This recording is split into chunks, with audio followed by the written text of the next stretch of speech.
everyone, welcome back to the Deep Dive. You know we love to get right to the heart of things, and today we're going deep into something truly delicious. I'm talking about smoked brisket. Oh, yeah. Smoked brisket. This is way beyond just throwing some burgers on the grill. Exactly. This is next level barbecue. We're talking about the art and the skill and all those amazing smoky flavors, and we've been digging through a ton of information. A mountain of it. We want to give you everything you need to really understand brisket. Like a crash course in the art and science behind taking a regular piece of meat and turning it into something truly special. Because let's be honest, brisket is like the holy grail of barbecue. Right. If you can smoke a perfect brisket, you're not just a weekend griller anymore. You've kind of earned your stripes. So today, we're going to break it all down for you. We'll talk about how to pick the right brisket. Then we'll get into trimming, which is more important than you might think. Then there's the rub, the whole low and slow smoking process, the time, the temperature, even the type of wood you use. We'll also explain why resting is absolutely essential, and we'll even talk about a guy who's basically a brisket legend. And we'll even get into the science behind that amazing bark, that crispy outer layer that everyone loves. All right, let's get started. First things first. The brisket itself. You can't make a great brisket without great meat, right? So, what should we be looking for when we go to the butcher? It all starts with the quality of the meat. It really does. Our sources are all in agreement on this.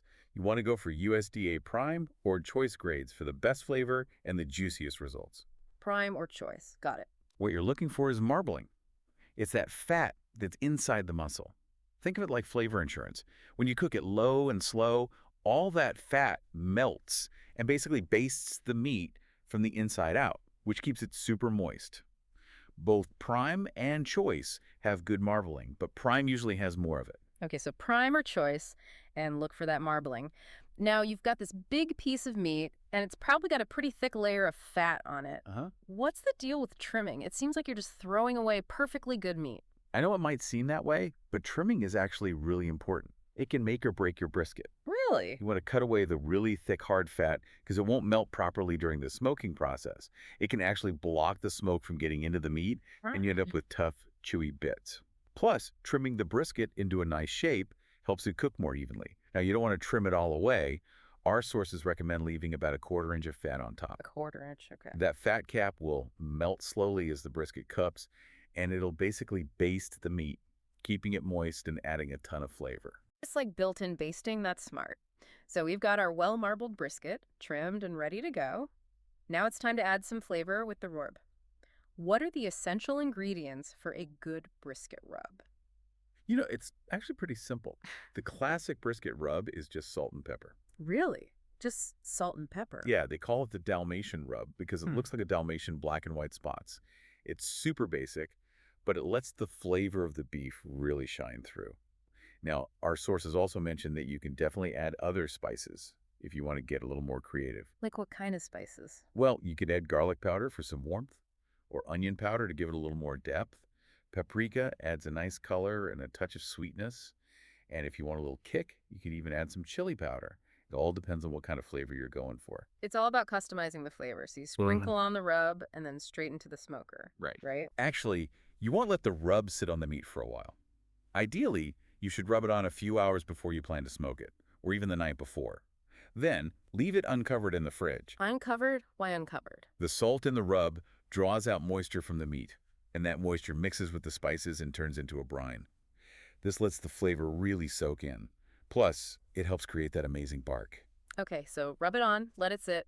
Now we're finally ready for the smoker. Almost. This is where things get serious. We're talking low and slow cooking, and patience is key. Yeah, everyone always says low and slow when it comes to brisket. What's so special about cooking it that way? Brisket is a tough cut of meat. It has a lot of connective tissue, mostly collagen. When you cook it low and slow, usually between 225 and 250 degrees Fahrenheit, that collagen slowly breaks down and turns into gelatin. Gelatin? Yeah, gelatin is what makes the brisket super tender and juicy. If you cook it too fast, the muscle fibers will seize up and the meat will be dry and tough. Makes sense.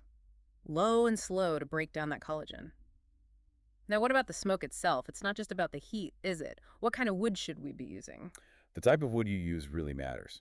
It affects the flavor of the brisket big time. Hardwoods are the best because they burn clean and produce a nice, flavorful smoke. Softwoods can release resins that make the meat taste bitter. So what are the best hardwoods for brisket? Oak and hickory are the classics. Oak gives you a medium-bodied smoke that goes really well with beef. Hickory has a stronger, smokier flavor that a lot of barbecue fans love. You can experiment with other hardwoods like pecan or cherry, but oak and hickory are the gold standard for traditional brisket. Okay, oak and hickory. I'm writing that down. So we've got our smoker going, the wood is smoking away. How do we actually put the brisket in the smoker? Fat side up or fat side down? You definitely want to put it fat side up. That way, as the fat melts, it drips down over the meat and keeps it moist. It's like a natural basting process. Like I said, guilt-in basting. Now, how long are we talking about here? How long does it actually take to smoke a brisket? It takes a while, usually somewhere between 10 and 16 hours, sometimes even longer if the brisket is really big or thick. Yeah. It depends on a few things, like the weight of the meat, how steady the temperature is in your smoker, even the weather outside. It's definitely a commitment. So patience is key. hmm I bet it's really tempting to keep opening the smoker to check on it. Is that a bad thing? It's definitely not ideal. You want to keep the temperature in the smoker as stable as possible for even cooking. Every time you open the lid, heat and smoke escape, and the temperature drops. Right. It ends up taking longer to cook, and the bark doesn't develop as well. There's a saying in barbecue, if you're looking, you ain't cooking. A good meat thermometer is your best friend. You can keep an eye on the temperature without having to open the smoker. So resist the urge to peek. Got it. We're smoking away, being patient, not picking. How do we know when the brisket is actually done? Most sources say the brisket is done when it reaches an internal temperature between 200 and 205 degrees Fahrenheit.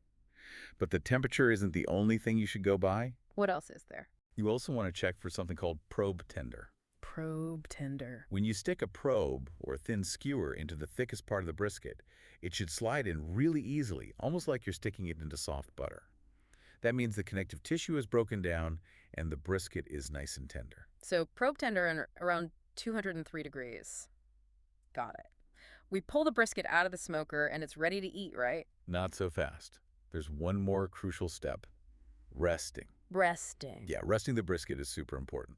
After hours in the smoker, the muscle fibers are all tightened up and full of hot juices. If you cut into it right away, all those juices will run out and you'll end up with dry brisket. You want to wrap it tightly in butcher paper or foil and let it rest for at least an hour, maybe even longer. So you're saying even more patience. Exactly. Resting lets the muscle fibers relax and reabsorb all those juices. That's what makes the brisket truly juicy and delicious. You can even put it in a cooler to rest for a few hours. Okay, resting is key. I'm getting hungry just thinking about it. Our sources also mention a guy who's kind of a big deal in the brisket world. Who is this brisket master? We're talking about Aaron Franklin, the pit master at Franklin Barbecue in Austin, Texas. He even won a James Beard Award, which is a huge deal in the culinary world. I've heard of Franklin Barbecue. People line up for hours to get their brisket. That's right. Franklin is all about quality ingredients, perfect technique, and taking the time to do things right. He's really raised the bar for brisket and inspired a whole new generation of pitmasters. He sounds like a true brisket legend. Now, you mentioned earlier that we talk about the science behind the bark. What's so special about that crispy, flavorful crust? It all comes down to something called the Maillard reaction. It's a chemical reaction that happens when you heat food.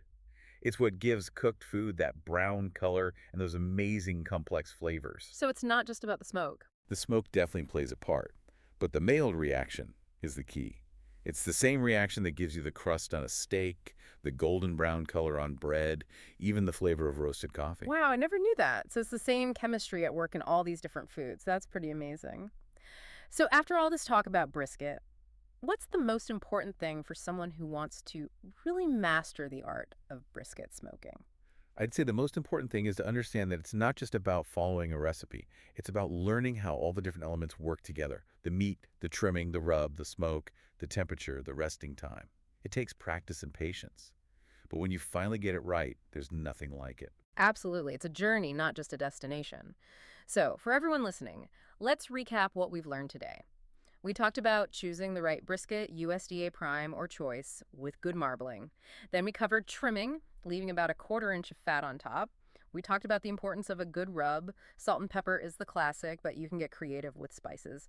And of course, we went deep into the low and slow cooking process, aiming for an internal temperature of around 203 degrees and making sure the brisket is probe tender. Oh, and don't forget about resting. Let that brisket rest for at least an hour before you slice into it. And remember, the type of wood you use makes a big difference. Oak and hickory are the go-to choices for classic brisket flavor. Right, and we talked about Aaron Franklin, the brisket king of Austin, Texas, and we even learned about the science behind the Maillard reaction. It's amazing how something as simple as heat can create such complex flavors. So as you start your own brisket journey, think about this. How often do we get to see such amazing results from something that seems so simple? Taking the time, being patient, understanding the process, it's not just about brisket, it's about life too. Sometimes the journey is just as important as the destination, and that, my friends, is the beauty of the deep dive. Thanks for joining us.